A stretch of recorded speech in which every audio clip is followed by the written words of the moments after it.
Boa tarde aos nossos ouvintes e telespectadores.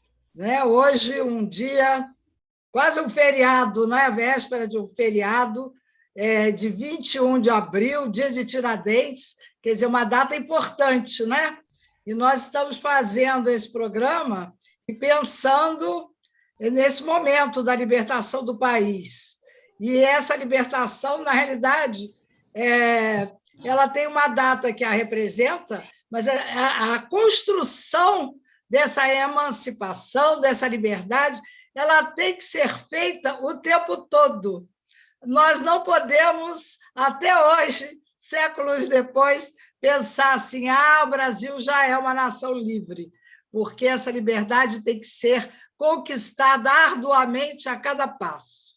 Mas hoje, aqui o programa da Ecotaba, eu com a Laura Lacerda, estamos recebendo duas pessoas também importantíssimas, que elas vão falar sobre educação ambiental, que é a Ofélia Ferraz e a Jaqueline Guerreiro, que são especialistas nessa área e têm uma visão muito clara da importância desse trabalho, e elas geralmente se esmeram em fazer o melhor. E nós vamos ver por quê, porque elas também têm uma preparação, tiveram ao longo de várias décadas, talvez, não sei, elas tiveram a oportunidade de se preparar e ter uma visão global do que é ecologia, porque a ecologia não pode se restringir a pensar só em floresta pegando fogo. Vai muito além disso, Então, eu quero dar a palavra primeiro para minha parceira aqui, a Laura Lacerda, para ela dar boas-vindas à dupla e depois falar sobre o currículo de cada uma e a gente ir discutindo esse currículo, essa formação a que eu me referi anteriormente. Vamos lá, Laura.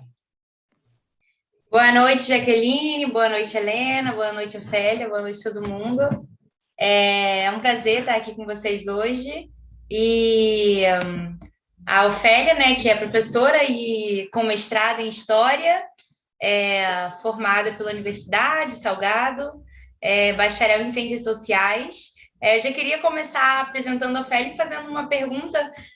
Quando que surgiu esse interesse em fazer esse curso, de Ciências Sociais? Acho que a Ofélia teve um probleminha. Quando ela voltar, a gente continua com ela, então. Então, vamos para a Jaqueline Guerreiro Aguiar, que é professora de História, graduando na UFRJ, especializada em meio ambiente, integra a equipe de formadores em escolas sustentáveis na Universidade de Ouro Preto e é especialista em educação continuada. Jaqueline, então me responde você, Quando que surgiu esse interesse pelo meio ambiente? Se foi desde sempre ou se foi algo recente? Como que foi essa trajetória? Boa noite, pessoal. Um prazer estar aqui com vocês. Racionalizando, acho que efetivamente desde 1992. Então, na época, eu estava na universidade, estava começando o mestrado em História, e eu integrava um núcleo de pesquisa e estudos históricos do Departamento de História, hoje da Universidade Federal do Rio de Janeiro. Hoje é um instituto de História, na época era um departamento. E, então, eu integrava esse núcleo de pesquisa, foi o primeiro núcleo de pesquisa do curso de História da UFRJ, fundado por uma professora, Célia Freire de Aquino Fonseca, que veio da França com ideias, e foi o único núcleo de pesquisa da UFRJ que estava no Fórum Global, de 92. O Fórum Global foi aquela dimensão da sociedade civil durante a dita Rio 92, Eco 92. Então, foi no Parque do Flamengo, com aquelas tendas, em que as organizações da sociedade civil, movimentos sociais, coletivos, estavam lá discutindo os mesmos temas que a conferência oficial, né, a Rio 92. E o nosso núcleo, então, organizou lá a tenda dos 500 anos de resistência indígena e popular. E eu fiquei lá, né? Eu comecei a andar pelo fórum, era um território da sociedade civil mundial, com várias tendas, né? Lá no Parque do Flamengo, aqui no Rio de Janeiro. E aí eu adentrei, num desses dias, a tenda da educação ambiental. Lá estava sendo organizada a primeira jornada internacional de educação ambiental e que teve como produto o Tratado Internacional de Educação Ambiental de 1992, que é o documento base de todas as políticas públicas de educação ambiental no nosso país. Então, eu me apaixonei por tudo que estava lá acontecendo e sou signatária desse tratado de 92. E aí, nesse tratado, tinha uma das questões lá colocadas, foi que os educadores ambientais do mundo inteiro deveriam se organizar em redes de educação ambiental. E aí nós criamos no Brasil, em 93, logo após, né, a Rede Brasileira de Educação Ambiental e a Rede de Educação Ambiental do Rio de Janeiro. Essas redes vieram, né, a partir de toda uma movimentação do GT de Educação Ambiental, do Fórum Brasileiro de ONGs e Movimentos Sociais, que foi um dos grandes articuladores desse Fórum Global. Então, eu acho que, racionalizando, foi aí que eu, né, realmente disse, quero estar nesse caminho. Muito bem, Jaqueline. Eu tenho a minha pergunta também para te fazer. Você está trazendo essa experiência da Eco 92 agora para a Clemarge, né? E eu quero saber o quanto a Clemarge está imbuída desse princípio de que a educação ambiental é fundamental para qualquer movimento que fale, que pronuncie a palavra meio ambiente. E o que está faltando? Você acha que eles têm essa visão ou está faltando alguma coisa? Porque eu acho que essas nossas entrevistas elas devem servir exatamente para dar o start, o empurrão nessa organização da Clemarge. Então, o que a gente puder ajudar, eu acho que é importante, e é esse o objetivo, estaríamos cumprindo com o nosso objetivo. Então, eu queria que você fizesse, e não se importe de falar, olha, está tendo esse problema, mostrar também as falhas, sabe? Você riu? Não, mas é exatamente isso que você estava falando agora, antes de começar o programa com a Luísa. Às vezes eu chamo a minha companheira de Luísa, porque ela também é Luísa, e a Laura Luísa. Então, eu acho que aqui é o lugar ideal para isso, para a gente lavar a nossa roupa, e sem medo de ser feliz, tá bom? Tá bom. Olha, eu tenho uma perspectiva muito positiva da Clemarge, né? Então, há muito tempo, alguns grupos engajados, né? Organizações, sujeitos, vimos falando, né? De forma muito contundente, da necessidade de uma conferência de meio ambiente do Rio de Janeiro, né, do Estado do Rio de Janeiro, para falar das questões do Estado do Rio de Janeiro a partir dos movimentos do Estado do Rio de Janeiro. O que nós tivemos nos últimos anos, né, foi as conferências estaduais de meio ambiente, as ditas conferências adultas, como a gente fala, porque tem as conferências, né, tinham, né, as conferências infanto-juvenis. O que tínhamos eram conferências de meio ambiente do Rio de Janeiro, mas alinhadas às conferências nacionais de meio ambiente, ou seja, quando você se alinha àquela conferência nacional, os debates, os temas já estão postos, né, no caso, pelo Ministério do Meio Ambiente. E aí, isso sempre esteve na fala de sujeitos engajados, né? Posso falar aqui, por exemplo, o Miguel da Silva, do Ecocidade, é um dos sujeitos que mais que tinha uma fala mais contundente com relação a esta necessidade de uma conferência a partir de nós mesmos, pautando as questões ambientais do próprio Estado do Rio de Janeiro. Então, a Clemarge veio a partir dessa demanda reprimida que já existia, né? E que foi, talvez, potencializada pela conjuntura, tanto nacional quanto estadual, essa conjuntura política pérfida, né, que nós estamos. E aí a Clemarge começou a ser um espaço político de agregação, né? Nós fomos nos agregando, né, à perspectiva de uma conferência de meio ambiente a partir de nós mesmos, dos sujeitos engajados do Estado do Rio de Janeiro. Para isso, evidentemente, houve a necessidade de muitos diálogos para convergências possíveis, né? Houve a necessidade de dirimirmos alguns conflitos, que eles continuam existindo, de organização para organização, mas que foram, digamos, colocados, né, à parte em prol da construção coletiva compartilhada e participativa de uma conferência. Evidentemente, num processo como esse, você tem que ter um sujeito que consiga fazer aquele papel de maestro, né? O Jorge, né? Ele é o nosso coordenador, ele conseguiu fazer esse papel, até mesmo porque ele tem um percurso, né, na questão ambiental do Estado do Rio de Janeiro há muito tempo, então ele nos conhece a todos, então, né?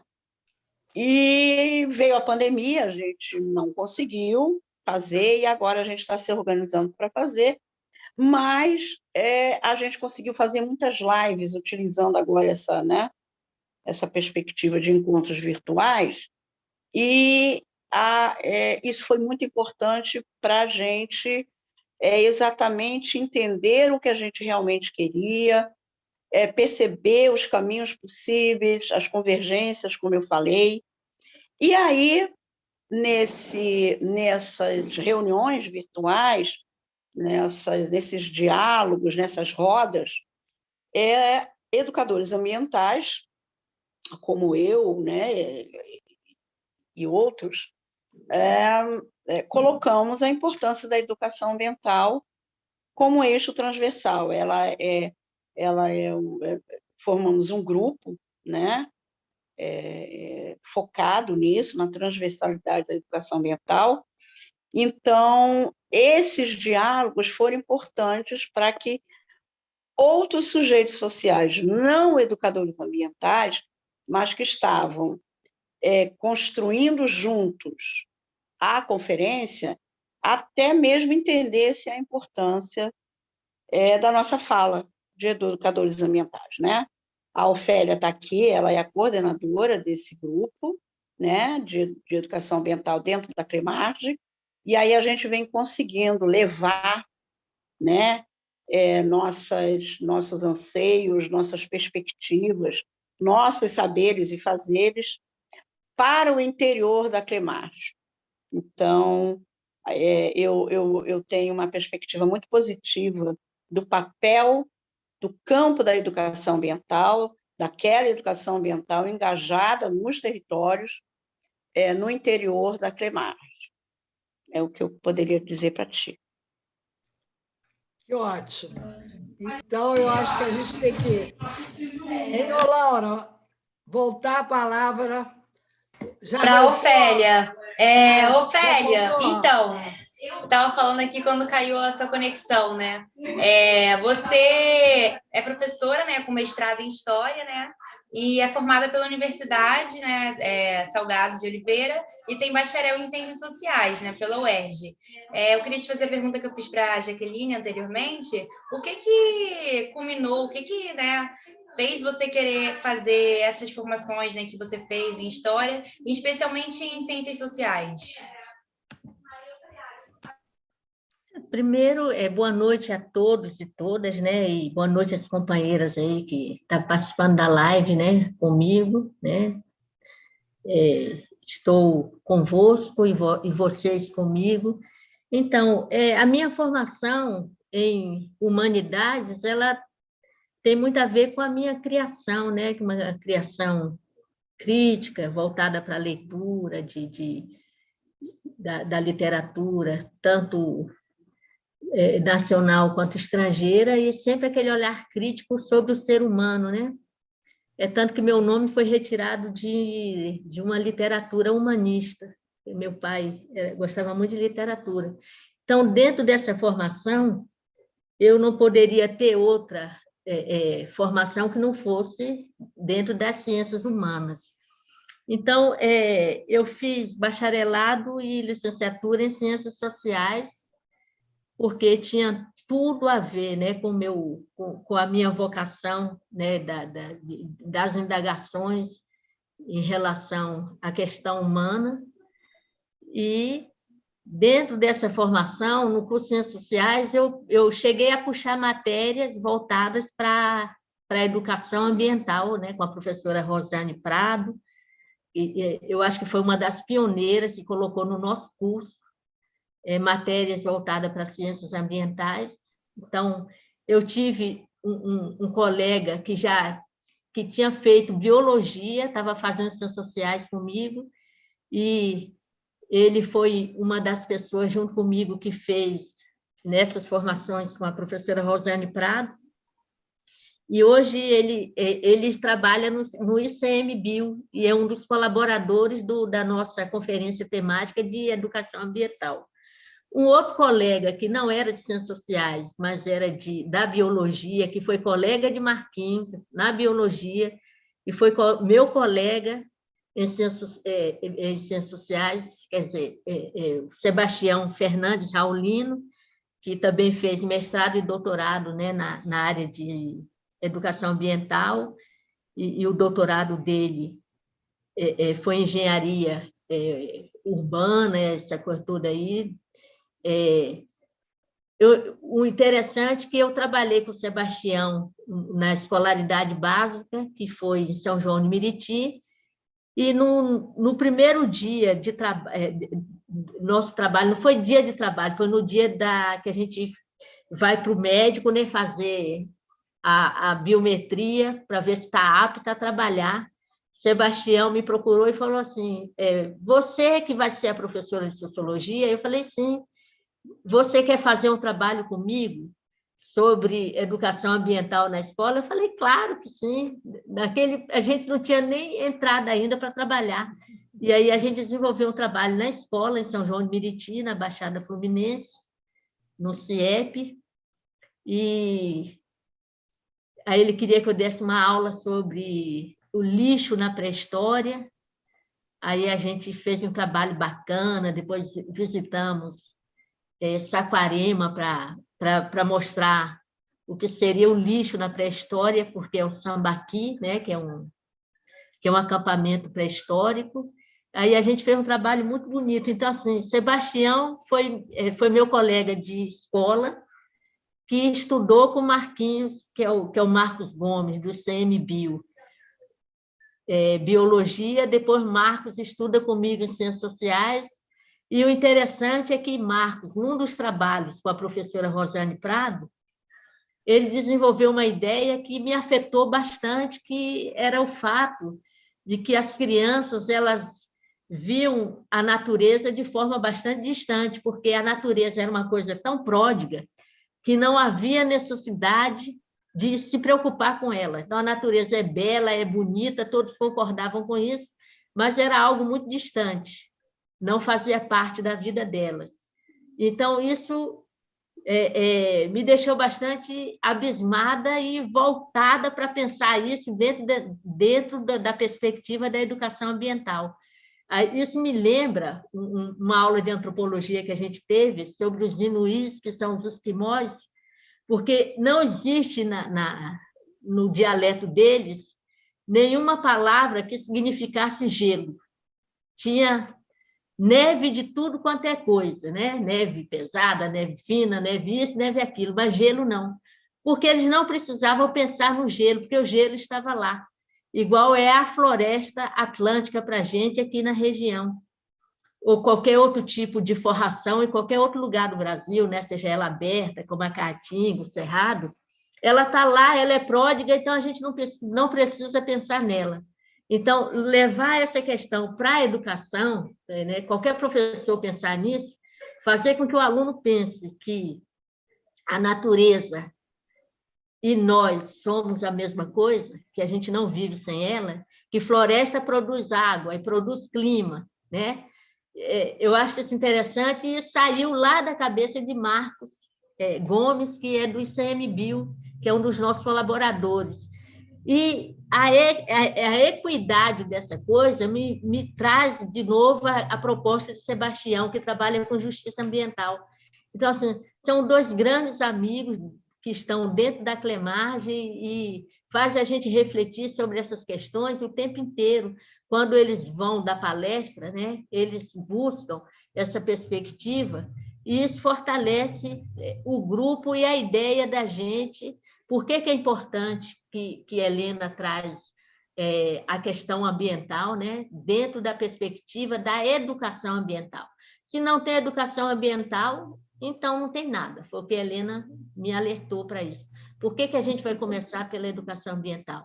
Porque se a gente não aprende, né, desde pequeno, que a gente é natureza, e sem ela a gente não é nada, então a gente pode pensar em todas as outras perspectivas das conferências temáticas da Clemargem, que educação ambiental e cultura, tem mulheres e meio ambiente, tem a agricultura, tanto urbana quanto a agroecologia, a justiça ambiental, a juventude, a energia, que abrange água, petróleo, gás, floresta, clima, e tem a dos povos originais também. Então, pensar nessa coisa toda e dentro de uma economia do bem viver, né?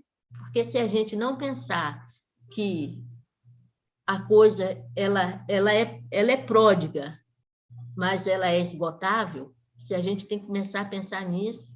E a Clemargem, por exemplo, é uma conferência livre, né? Uma conferência do povo, né? Não só do técnico, mas de qualquer pessoa que queira, né, se associar e trabalhar na sua comunidade, trabalhar na sua escola. Então, dentro desse quadro que a gente está desenvolvendo tanto a conferência, no dia 25 de junho, quanto o ato, no dia 29 de junho, para a sociedade, né, civil, porque nós somos sociedade civil, mesmo representando, por exemplo, eu represento a APSERG, que é a Associação Profissional dos Sociólogos do Estado do Rio de Janeiro, Jaqueline representa uma outra entidade, e assim todos vão se juntando para a gente pensar numa única coisa que é importante, não só para o Estado do Rio, mas no sentido mais global, né? De sentido de Brasil e mundo, né? Porque a Terra é um planeta, é redondo, né? Então, essa coisa que acontece comigo pode acontecer com qualquer outra pessoa. Então, foi dentro dessa perspectiva humanista que eu me voltei, né, para o estudo das ciências sociais e está na veia, né? Pensar a humanidade. Obrigada, Ofélia. Então, como você disse, a educação ambiental ela visa difundir, né, o ensino, né, essa integração entre seres humanos, natureza, né, e trata de assuntos sociais, econômicos, culturais, ecológicos, políticos, né, éticos e etc. Como vocês veem dificuldade, né? Como vocês fazem, né, para passar isso para as crianças e fazer elas perceberem que essa mensagem que vocês passam está diretamente ligada com o seu ambiente socioespacial e não é essa coisa distante? Vocês têm dificuldade para isso? Atualmente eu tô aposentada, mas eu passei a minha vida inteira trabalhando sobre isso, né? Antes eu trabalhava no CIEP, no 175, na Baixada Fluminense. Trabalhei também numa escola do município, o CIEP é estadual. Trabalhei numa escola municipal em Geografia e História, como era a EJA, que a gente chama de PEJA, PEJ, depois PEJA. O PEJA, a História e a Geografia, elas andam de mãos dadas, né? Não são disciplinas em conjunto. E no ensino médio, eu trabalhei no CIEP 75 na Baixada Fluminense e me transferi para o Colégio Estadual Raja Gabalha, aqui em Campo Grande, onde eu resido. Então, assim, foram 25 anos de trabalho. E é claro que existe a dificuldade. Primeiro que a pessoa, ela tem uma cultura, né? Uma cultura que não comporta a natureza na cultura dela, né? Do dia a dia. Ela utiliza a água, ela utiliza energia, mas ela não pensa como a energia e a água chegam até ela, né? Nem de onde vem. Assim, é muito difícil você perguntar para um aluno de onde vem a água que você bebe e ele saber responder assim de antemão. É preciso fazer todo um trabalho com ele. E estou falando de aluno de ensino médio, né? Ou então de jovens e adultos, do Fundamental 2. Eles não pensam, eles têm e usam, mas eles não pensam de onde elas se originam. E a mesma coisa, como, por exemplo, a bacia do Rio Guandu, que é a água que a gente bebe, né? Todo o trajeto desse rio, né, que nasce lá do Grande, dentro do Paraíba do Sul, depois pega do Grande, da Bacia do Paraná. Então, assim, esse aluno não conhece essa hidrografia, né? Deveria conhecer na geografia, mas o tempo das ciências humanas é tão pouco na escolaridade básica, porque muito conhecimento ele é diluído. Então, infelizmente, e agora, então, com a reforma do ensino médio, vai ficar uma coisinha muito mais complicada ainda. Então, assim, não adianta você cobrar do aluno aquilo que ele não aprendeu e se não está na cultura dele, porque ele não faz parte de um povo originário que tem a natureza, né, como motor da sua vida. Nós não temos a natureza como motor da nossa vida. Ela está na base de tudo, mas a gente não pensa nela dessa maneira. Então, assim, não é fácil para nenhum professor, mas desde que ele se propõe a trabalhar, desenvolver um trabalho, ele faz lá todo o seu plano, o seu projeto de trabalho, e ele vai de acordo, né, com que o trabalho vai se desenvolvendo, ele vai descobrindo coisas que, às vezes, até o próprio aluno traz para ele. Então, assim, eu digo que qualquer professor que tenha começado com uma reciclagem ou tenha começado com reaproveitamento ou com uma horta, ele já está dentro dessa perspectiva. Então, não existe receita pronta, nada. Eu acho que o trabalho é bastante amplo. Pois é, Ofélia, eu acho que isso que você está falando é muito importante, porque eu noto que, à medida que a sociedade aparentemente evolui ou avança, você tem cada vez mais especializações, né? Tudo vira uma especialização. Então, até dentro de uma disciplina, dentro da medicina, por exemplo, você agora já tem o cara que é especialista na mão. Ou seja, uma partezinha, daqui a pouco ele vai ser especialista no dedo, na unha, né? No cabelo. Então, perde de vista, né? Eu acho que a especialização demais perde de vista essa integridade e perde de vista também os sistemas, a intercomunicação entre tudo, né? Porque não existe, você não pode se isolar. Então, outro dia até tive uma experiência, está falando aí sobre pedagogia, sobre ensino, eu tive uma experiência assim, fortuita, que eu tenho um jardineiro e ele trouxe a filhinha dele E eu perguntei, qual é o seu nome? Aí ela disse, meu nome é Vitória. Aí eu digo, mas que nome lindo e tal, Vitória, que encanto. Aí eu perguntei assim, e o que quer dizer teu nome? Aí ela disse, como é que ela respondeu? Sagitário, sei lá, eu nem sei. Eu digo, não, eu não estou falando do significado, se você nasceu em qual mês, horóscopo, não. Eu estou perguntando qual é o significado de Vitória. O que significa Vitória? O que já te disseram sobre o teu nome? Aí ela respondia outra coisa, ela não entendia. Aí eu disse assim, olha, por exemplo, você não já ouviu falar assim, hoje foi a vitória do Flamengo, vamos comemorar? Aí ela, já ouvi. Eu disse, então, falou o teu nome, Vitória. Então, será que dá para você começar a pensar o significado do teu nome?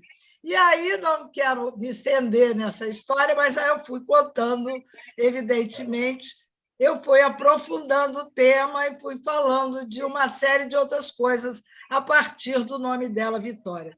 Mas eu acho, quer dizer, tomando isso como exemplo, isso veio de casa, mas também a escola, às vezes ela não tem um método que favoreça essas indagações ou a essas reflexões, né?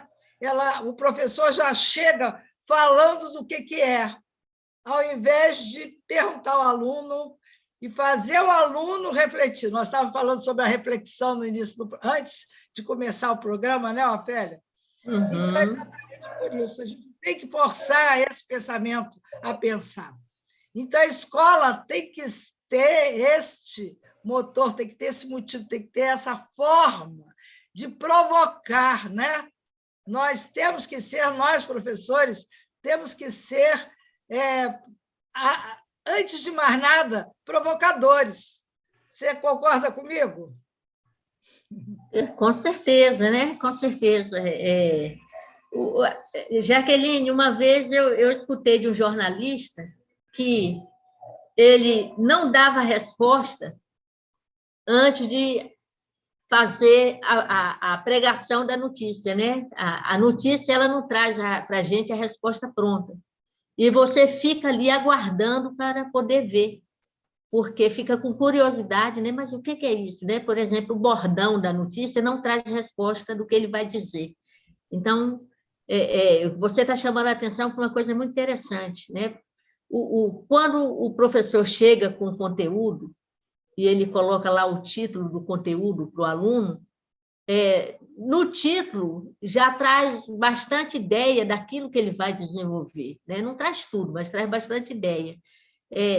Se o título não levasse a uma indagação, né? Levasse, que a gente chama de despertar os conhecimentos prévios do aluno, para ver o que eles pensam a respeito, né? Que já tem até um método na didática sobre isso.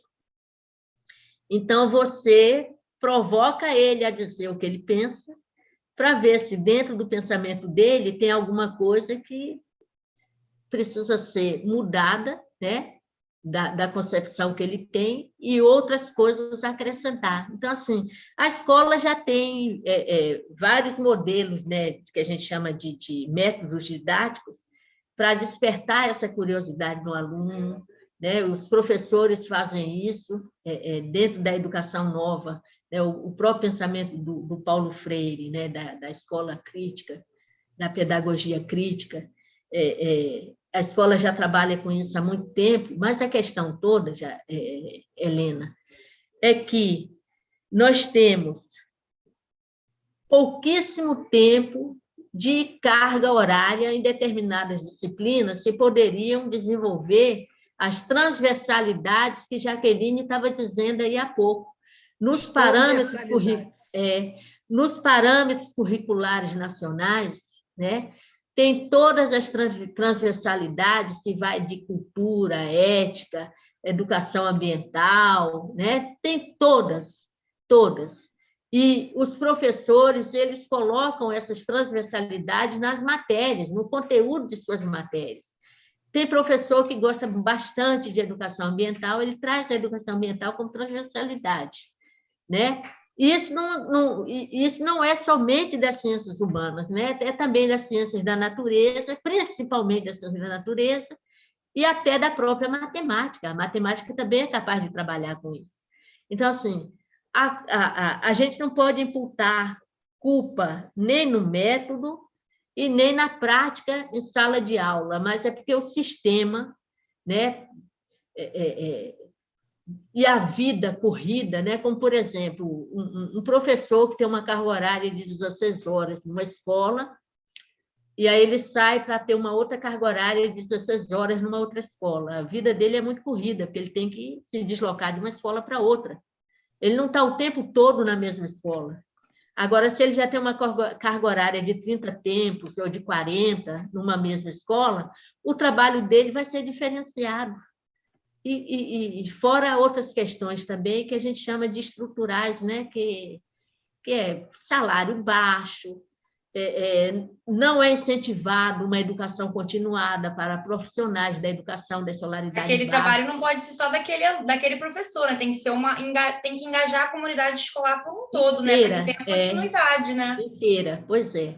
E aí, por exemplo, no dia de uma reunião pedagógica, nem todos os professores estarão lá, porque vai ter que fazer 2, 3 reuniões pedagógicas, porque o professor de 16 horas, um dia ele está numa escola, outro dia ele está em outra.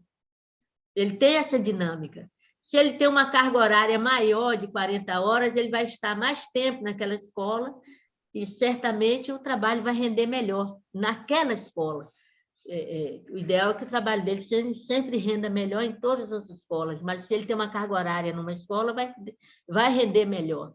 Então, a vida, a estrutura, né, do professor, da profissão, se melhorada, eu acho que vai melhorar também na metodologia de aplicação dos conteúdos. Então, é por aí. É claro que a escola agora ela está mudada, a escola do ensino médio, né, ela sofreu uma reforma, está se colocando um novo modelo que a gente não pode criticar agora e esperar um pouco para ver resultados. Então, ela precisa ser estudada para a gente apontar, né, erros e acertos. Mas já tem muita reclamação, como, por exemplo, diminuição de carga horária de disciplinas, né, como das humanidades. A minha disciplina sempre foi intermitente. A sociologia nunca teve uma carga horária, né, que pudesse durar por muito tempo. Ela estava sempre passando de um tempo para 2, de 2 para 1, e saindo da matriz. Certamente ela ficava no terceiro ano, que já é onde as turmas são menores, não teve uma base, já está saindo da escola, mas nós lutamos para que ela fosse posta nas 2 primeiras séries, nas 3 primeiras séries do ensino médio. E agora também a gente perdeu com a reforma do ensino médio. Então, assim, é muito difícil você falar em metodologia sem esquecer da estrutura do sistema educacional. Ainda mais agora esse sistema que está em baixa, né? Eu até queria falar isso com a Jaqueline. Eu também queria. Jaqueline está nativa, acho que ela pode responder melhor. Eu queria falar com a Jaqueline sobre isso, porque falar de natureza separadamente é uma coisa, né? Mas falar de educação de forma crítica, ainda mais com esse governo de agora, né? É outra coisa. Você tem receio, Jaqueline, de passar a mensagem desejada, às vezes, que você quer passar? Você enfrenta a dificuldade de ser uma educadora ambiental aqui no Brasil, de passar a mensagem que você quer, às vezes? Olha, eu queria colocar uma questão pela fala de Ofélia, mas aí primeiro eu vou até responder essa tua questão. Eu estou me aposentando, né? Eu sou professora do ensino básico desde 1990. E a conjuntura política, e eu sou professora de história, né? No ensino fundamental. E a conjuntura política atual, ela piorou muito o fazer do professor dentro de sala de aula, principalmente algumas disciplinas como história. Então, assim, eu já passei por muita coisa. Desde pai de aluno, pastor, evangélico fundamentalista, indo para a escola dizendo que a filha não ia fazer trabalho sobre povos indígenas, porque índio não é de Deus.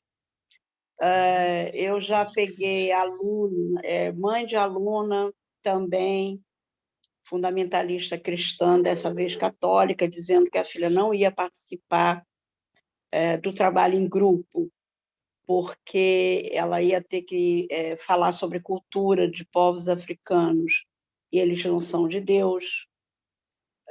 Eu já tive pai de aluno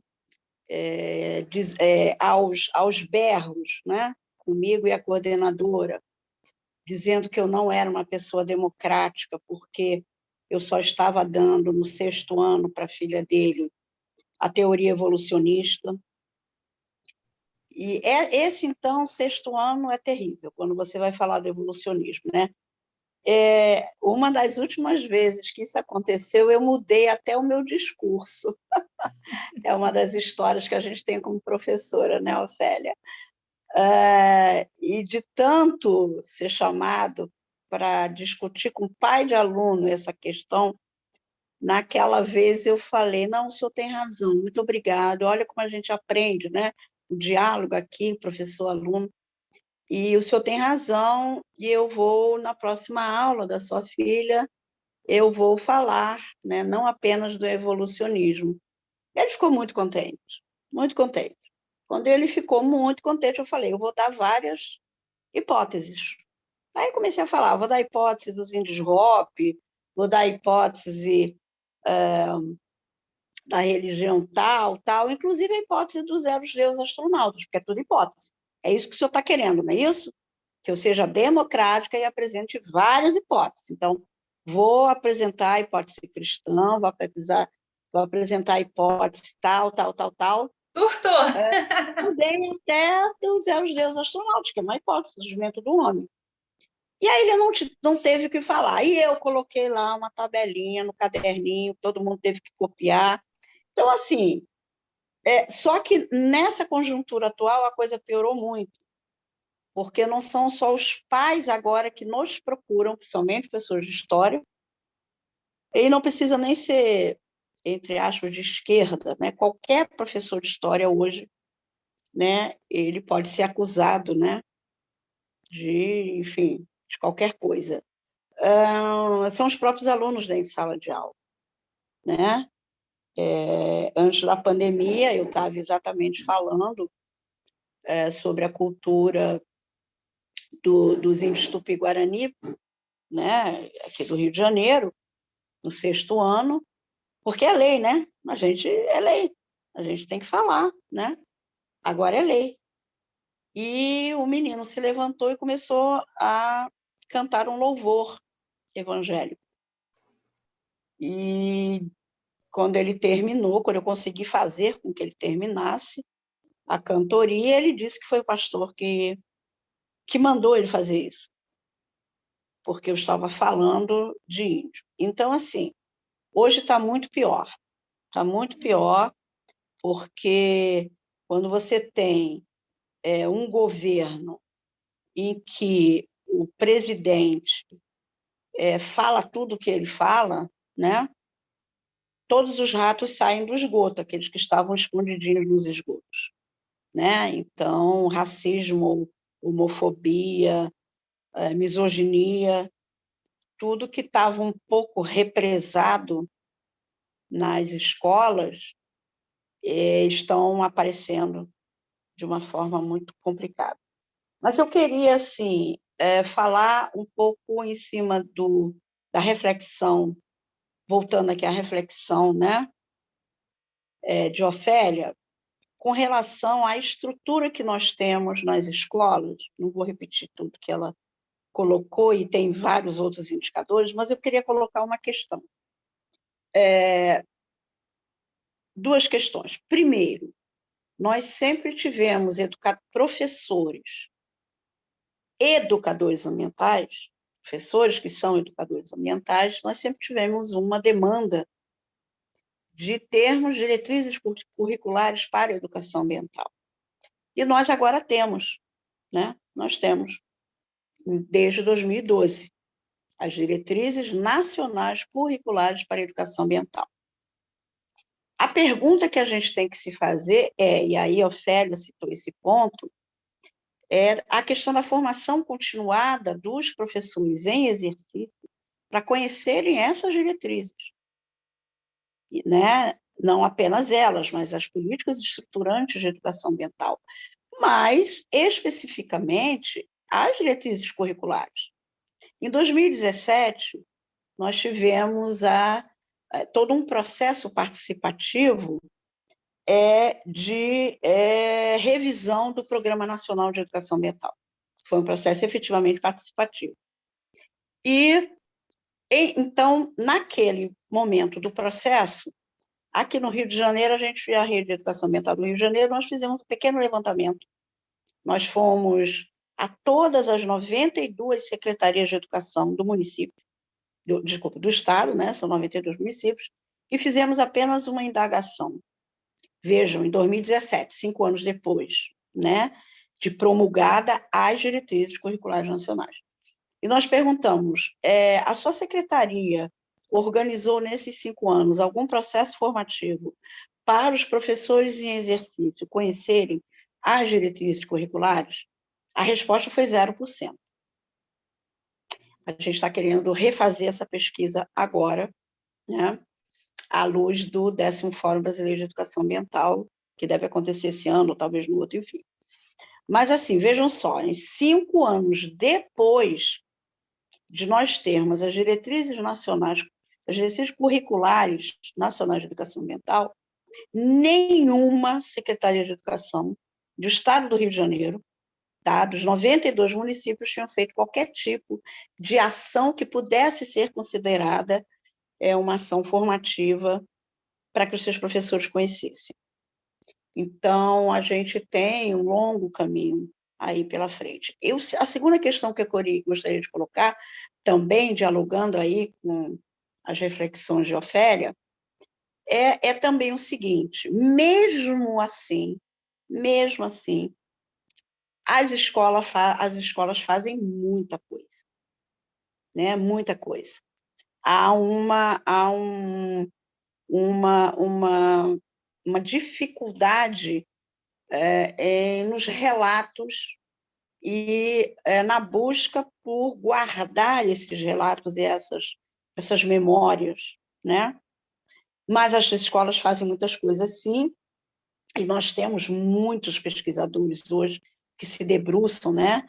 É só buscar em dissertações, buscar em artigos, né, de revistas, muitos pesquisadores bem intencionados, porque eu falo bem intencionados porque aqueles que gostam realmente de professor, porque tem pesquisadores mal intencionados que só sabem nos criticar, professores do ensino fundamental, mas tem muitos pesquisadores bem intencionados que trazem, né, trazem à luz, né, várias experiências magníficas. Só que a gente também tem uma questão, que é isso que eu queria trazer aqui para a nossa reflexão, de como se dá a estrutura das secretarias de educação. Então, seja por que motivo for, às vezes aparecem organizações ou empresas, né, que jogam ações de educação ambiental nas escolas, tá?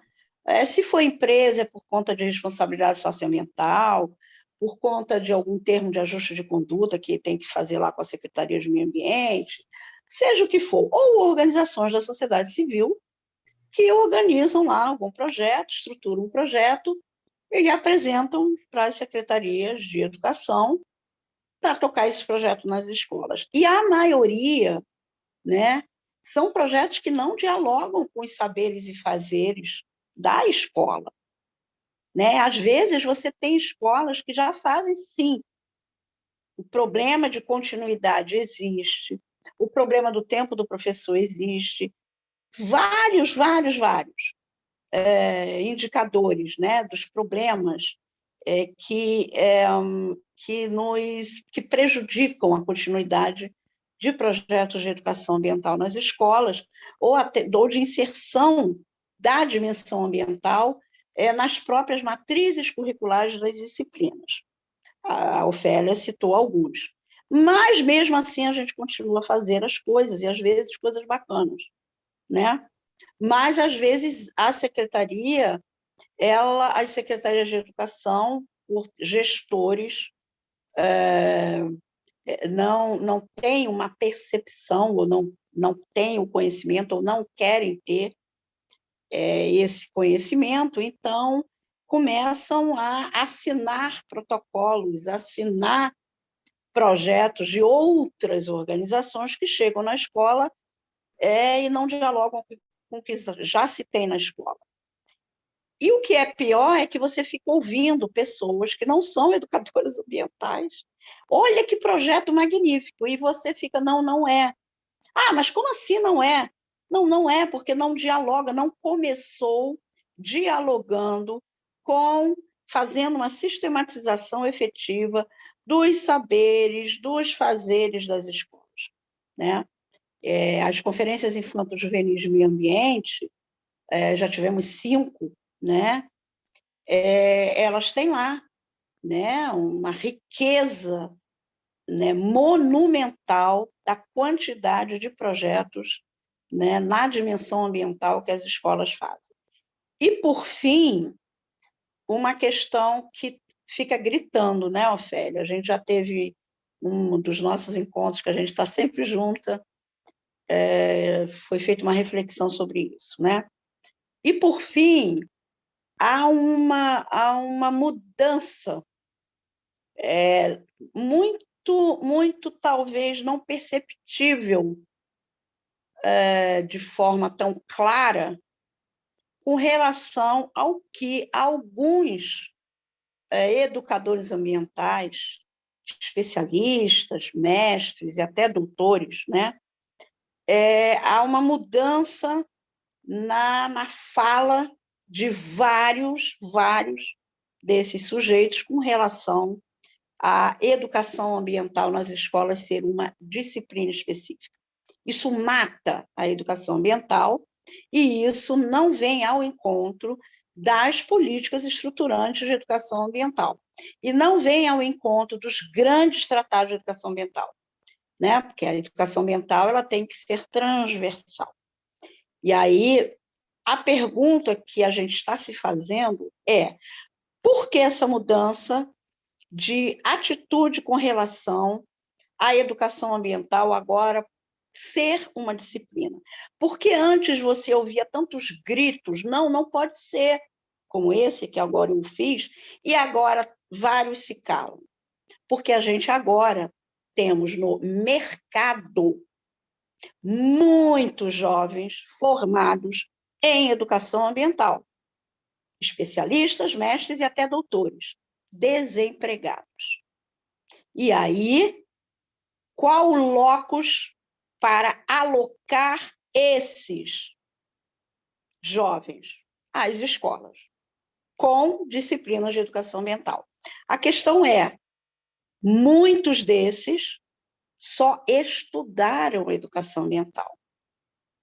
Nunca fizeram nada de educação ambiental lá no chão da escola, ou no chão da comunidade, ou em algum coletivo.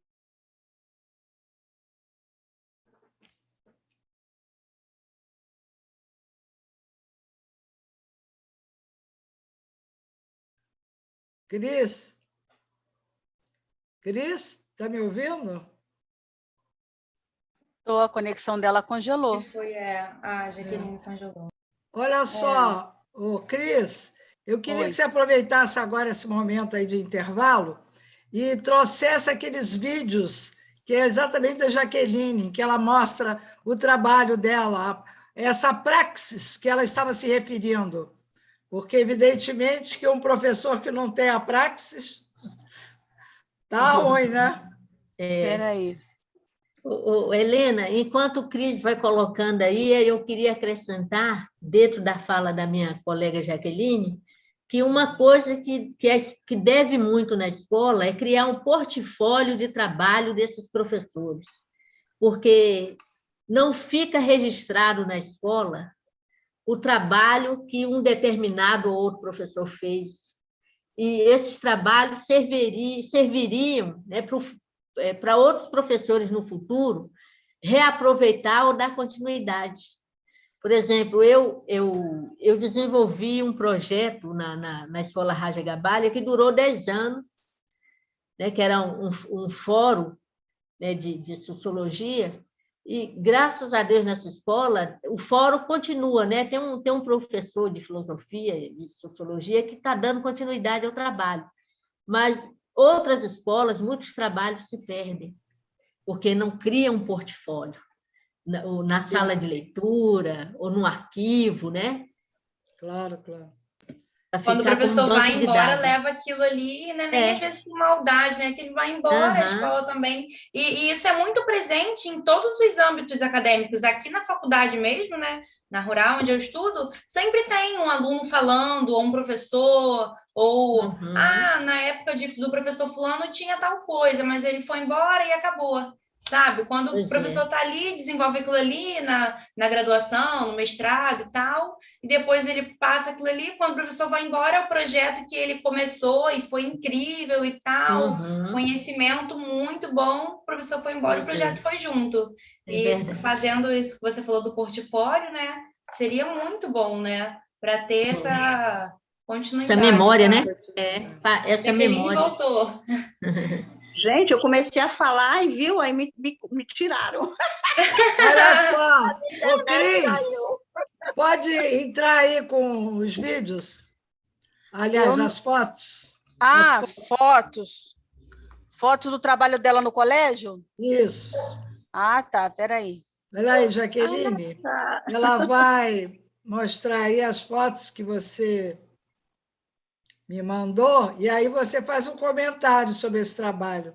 E sobre isso que a Jaqueline estava comentando também, me lembrou muito um caso, né, numa aldeia que eu fui lá em Paraty, né, fui com o pessoal do CEDIND, né, com o Sérgio Ricardo, e aí eu cheguei lá na aldeia e tinha uma construção, assim, que você olha que já vê que não combina com, né, com aquele pessoal dali, né, e aí eu falei, o que é isso aqui? Aí o pessoal falou, isso aí é uma panificadora que veio uma ONG internacional, construiu uma panificadora no meio da aldeia e foi embora. E tá lá. Assim, no meio da aldeia, os indígenas não é da cultura deles, eles não sabem nem utilizar aquilo ali. E gente, tá lá. Um trambolho de uma construção no meio da aldeia, uma panificadora, tá lá. Aí eu, tá. E é isso, chega ali, implementa o negócio, não pergunta quem quer fazer, quem não quer, quem vai... Tá lá. Assim, gente, desesperador. Essas são pequenas fotos que eu... Cris, tá dando para ver tudo? Porque o meu tá... Tá dando. São flashes que vocês pediram. Então vai explicando. A minha escola são flashes de culminância, né? A gente que é de escola faz essas culminâncias. Esse é desse ano, né? O nome da minha escola é Canrambé, então a gente faz a Canrambé pelo clima, no dia da greve pelo clima, né? A gente vem fazendo alguma coisa com os alunos. Então, nós temos lá na minha escola, por exemplo, uma horta tocada pela coordenação pedagógica e alguns professores já há algum tempo. E nós temos um rio ao lado da escola, que é o Rio Anil. É uma escola em Jacarepaguá, num pequeno bairro aqui da cidade do Rio de Janeiro, que se chama Anil, ao lado praticamente do Rio Anil. E desde a década de 90 a gente trabalha com o Rio Anil. A gente tem, e aí, Ofélia, né, a questão dos portfólios, né?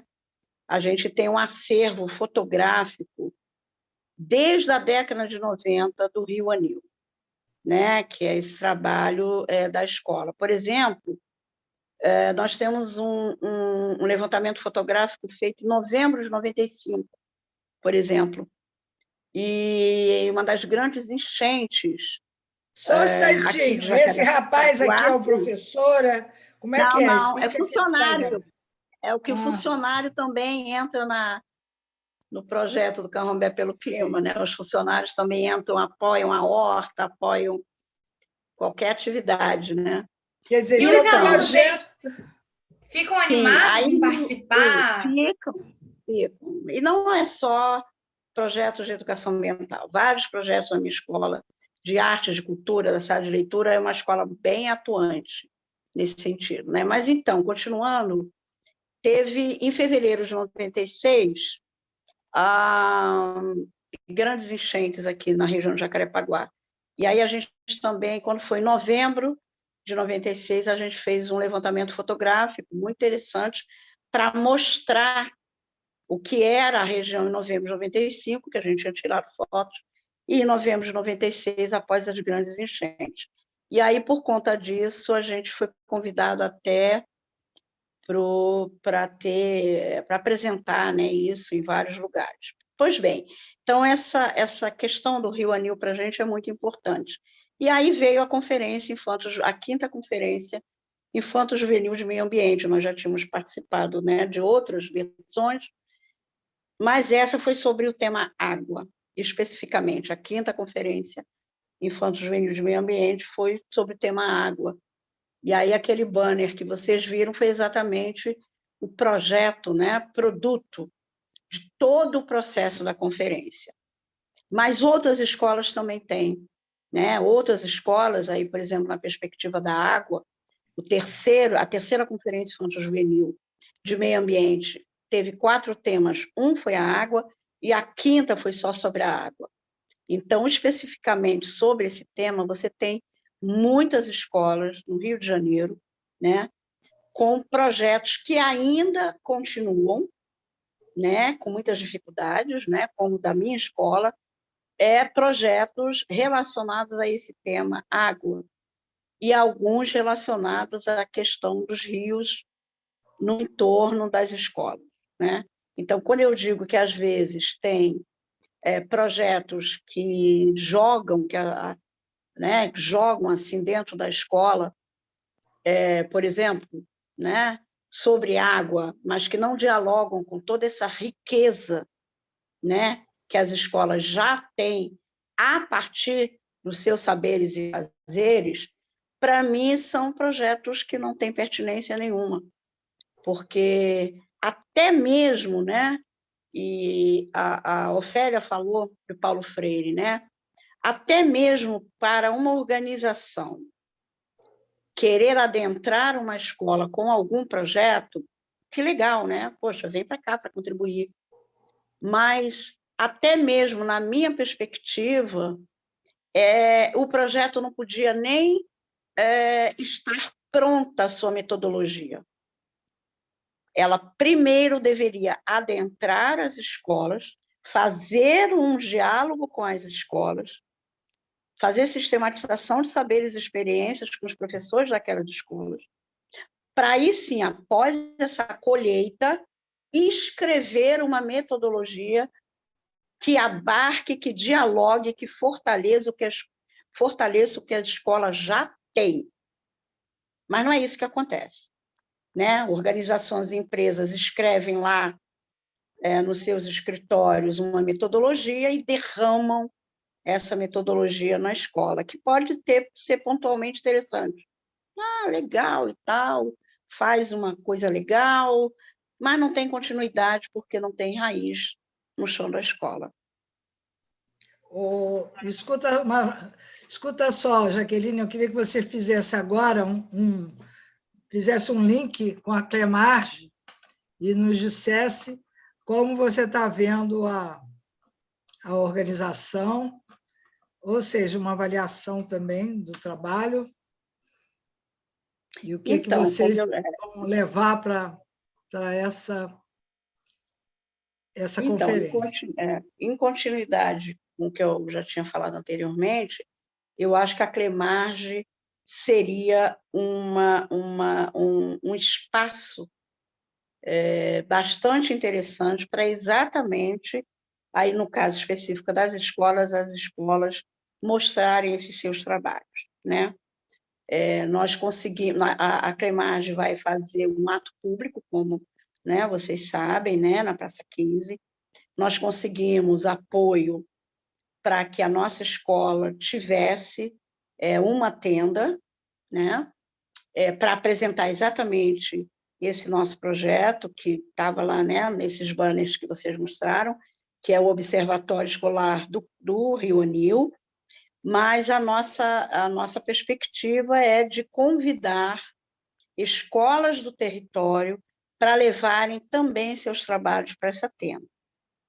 E outras organizações, a gente também já está sabendo, organizações que vão ter, né, uma tenda nesse ato público da Clemage, também estão pensando também nessa perspectiva de as suas tendas serem um território inclusivo, em que organizações, movimentos sociais e escolas possam apresentar o que fazem.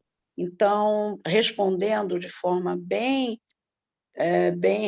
direta à sua pergunta, eu acho que a Clemage ela está se construindo como um sujeito, né, como um espaço político importante para dar visibilidade a vários sujeitos engajados, inclusive também as escolas. E aí, quando você fala em escolas, você inclui também os outros municípios do estado do Rio?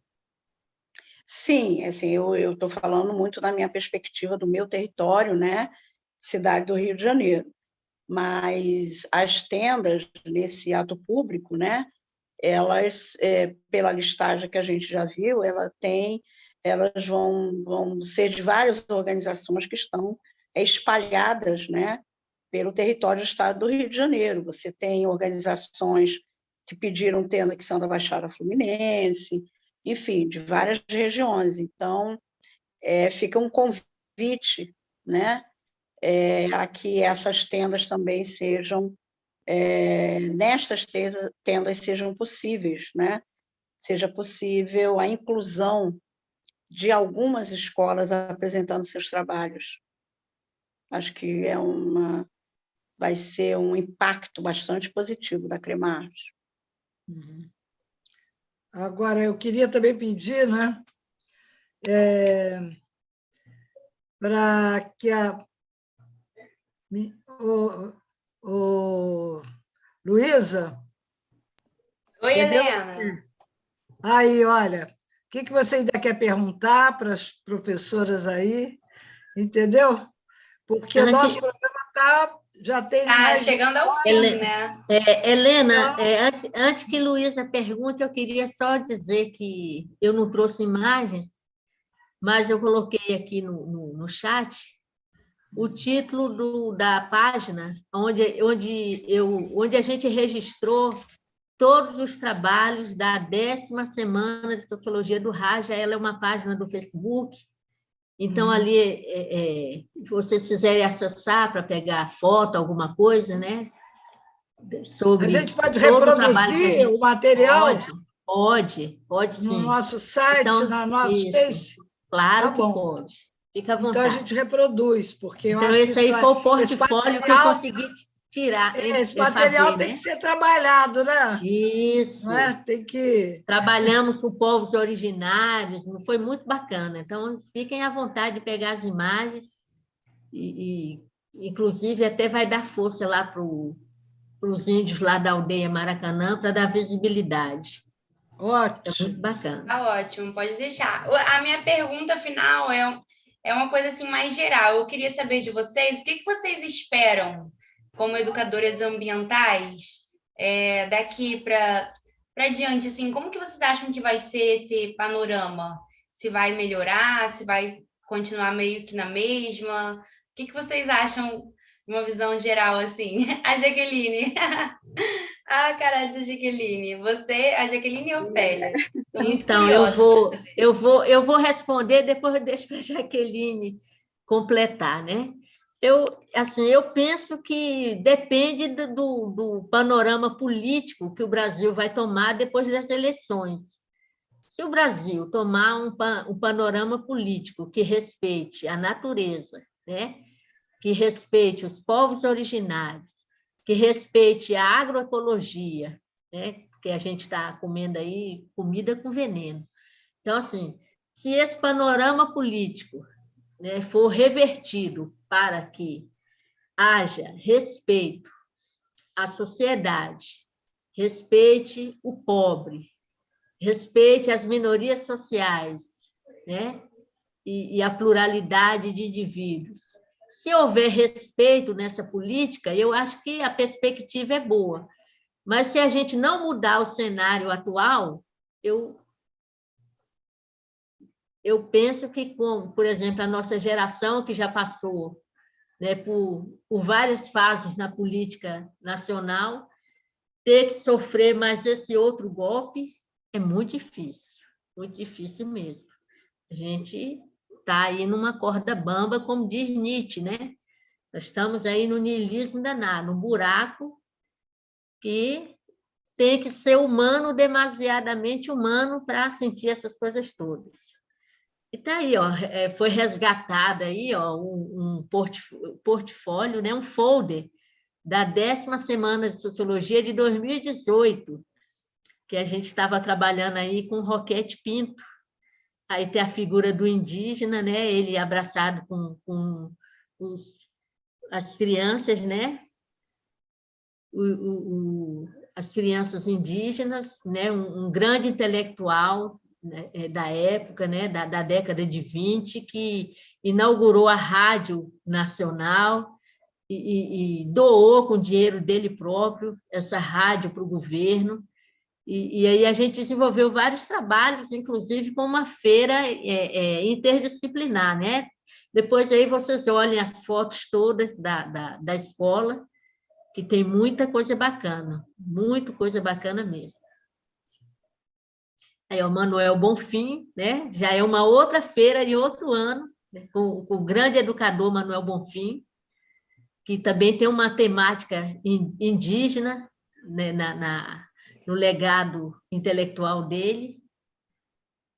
Acho que a gente não vai dar nem para falar tudo, né? Porque por conta do tempo, mas assim, fiquem à vontade de pegar tudo. Você vê que são alunos que estão no auditório. Fica tranquila, vai falando, pode falar. Tá bom. Vai passando que a gente vai mostrando aí, né? Isso. Então, aí o auditório do Raja, um auditório bonito, né?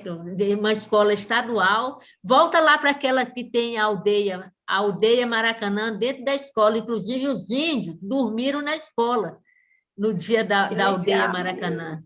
Eles fizeram acampamento na escola, passaram uma tarde, uma noite, um dia inteiro conosco. Então, a minha escola tem também o Facebook, o Ofélia. Tem lá também muita coisa lá. Olha aí a aldeia, né? Feita pelos alunos, né? Uma aldeia feita pelos alunos. Então, era tudo feito pelos alunos, né? A gente se orientava. Muito então, bom, né? Conhecimento, assim, olha aqui, ó, o artesanato indígena na escola, né? Nós temos aí um membro, né, da aldeia Maracanã, vendendo o seu artesanato, as crianças arrecadaram alimentação para eles também, roupa, eles precisam muito de roupa, porque são índios aldeiados na cidade, então eles têm que vestir roupa, não pode andar, a comunicação deles, né, com os alunos. Então, foi uma semana interação inteira, muito grande, né? Muito grande com a aldeia. Foi uma semana muito inteira legal. De palestras e um dia de feira. Isso, incrível. Um dia de feira assim, multidisciplinar, né? Com todos os professores participando, desde o professor de matemática até o professor de história. Então, todos aí. Eu me lembro aqui, esse é o tal Picuí e o outro eu não me lembro o nome. E essa escola fica onde, Ofélia? Fica em Campo Grande, aqui na zona oeste do Rio. Ah, aqui, Olha do o lado de índio Sete Perto de Campos. você, né? Ó. Ó, Gente! gente! E Muito vocês bom. não sabiam, olha, que Pois é, maravilha. mulher. Enquanto a Olha, Cris que vai passando maravilha. as fotos aí, eu vou passar a palavra para a Jaqueline, Tá bom. para a gente Muito encerrar. obrigada aí pelo carinho, gente. Obrigada a você. Pois Que é. legal, Agora, olha Ofélia. só, Tem que isso mostrar aí. isso lá na Peraí, feira. antes de você falar com a Jaqueline, eu tenho que dizer que esse material todo tem que ser absorvido pela Clemarge. Ah, seria uma ótima ideia, né? Tem que ir lá e para a tenda, Ofélia. Tem que ir lá para a tenda. Colocar isso tudo aí numa tenda. Isso! Na Praça 15 tem que virar uma grande tenda. Faz um banner, faz um portfólio, a gente coloca. Enfim, a tenda lá da nossa escola tá lá, vamos fazer junto. Uhum. É Isso! verdade, é um material muito Isso. rico. Tem que muito bom. reverberar, gente. Olha, isso aqui, olha, o programa aqui tem que reverberar para a Clemarge, para o nosso ato. Isso aí é uma prova de que a educação ambiental é possível, né? Então, a gente está mostrando isso. Que pode E é fazer potente, é potente. É potente, é. Isso. Eu queria, assim, terminar aqui minha fala respondendo a pergunta que foi bem importante, né? E como a resposta de Ofélia também. Nós estamos num momento de desmonte da educação ambiental no nosso país, né? Principiando no governo federal, e isso traz uma avalanche, né? No governo estadual, nos governos estaduais e municipais. Então, houve um desmonte consciente, né, das políticas públicas estruturantes de educação ambiental no nosso país. Inclusive, no ano passado, o Senado da República organizou uma audiência pública sobre o desmonte, né, das políticas públicas de educação ambiental. Convidou alguns educadores ambientais, eu estive lá, e nós apresentamos um dossiê. Esse dossiê agora está sendo preparado em forma de um e-book, daqui a alguns dias vai, né, para o mundo, em que a gente mostrou exatamente como se deu o desmonte, né, em todas as dimensões das políticas estruturantes de educação ambiental e na dimensão da educação ambiental de algumas políticas públicas. E isso se deu também, como eu falei, nos governos estaduais e municipais. Existem algumas brechas em alguns governos estaduais e municipais, até mesmo governos estaduais, de certa forma, alinhados ao governo federal, mas até mesmo nesses governos estaduais, por conta do processo eleitoral, estão novamente, né, abrindo um pouco as brechas para a educação ambiental. Mas o que houve foi um desmonte. E se continuar esse governo, o desmonte vai ser muito maior, né? Houve desmonte não apenas das políticas públicas de educação ambiental, mas de todo o arcabouço ambiental do país e de outras políticas públicas também, né? De educação, de assistência social, das mulheres. Então, houve um verdadeiro desmanche, um ataque a essas políticas públicas e também a toda a dimensão de participação e controle social do nosso país, que é escrito desde a Constituição Cidadã de 88. Então, realmente nós temos essa tristeza, né, que a Ofélia fala, né? A gente tem que tirar forças para tentar nos fazermos ouvir para grupos, né? Para indivíduos das nossas próprias famílias, das nossas próprias relações comunitárias, das nossas ruas, mostrar esse desmonte. Não está claro ainda para vários, né? Não está claro ainda. E mostrar o perigo se, a partir do ano que vem, se continuar, a partir de outubro, essa conjuntura continuar. E a educação ambiental tem esse papel de desvelamento, né, das realidades, né, em prol da construção, né, dos nossos territórios sustentáveis. Então, a educação ambiental hoje tem um papel importantíssimo do desvelamento do que está acontecendo com esse país. E a gente vai ter que encontrar forças para isso. Então, seria assim a minha fala, né? Respondendo aí a tua pergunta, Valéria. E outra coisa Obrigada, também, Jaque. que isso tem que entrar no documento da Clemarge, né? Isso. Porque realmente é uma coisa que vem acontecendo e com esse governo se agravou muito, né? É um plano político, essa coisa da despolitização da população, né? Essa falta de consciência. As pessoas sabem que não está bom, que está ruim, alguma coisa, mas elas não veem o real problema da situação, né? É um pouco assustador, realmente, isso. E a educação ambiental é isso, né?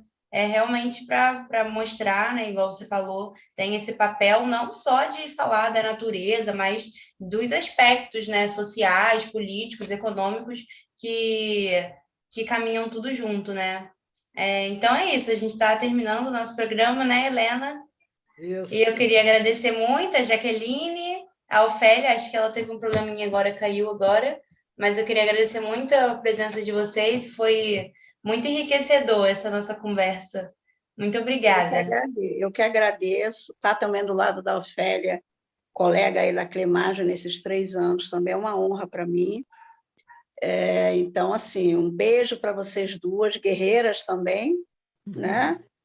E abraço a todo mundo aí que nos ouviu e que vai ouvir, porque também essas lives, né, acabam as pessoas, né, vendo depois. Vai então, multiplicando, né? Exatamente. Estamos juntos, né, Valéria? Obrigadão. Ótimo, Beijão. Tchau, gente. Um abraço Tchau. grande. Abraço. Tchau. Se cuidem. Outra coisa também, antes de finalizar, peça aí teu público para dar um like no canal, pode deixar. tá? Isso é importante. É a última coisa que eu falo, mas fica sempre por último. Valeu. Beijo para todo mundo. Agradeço aí a todo mundo. Valeu muito.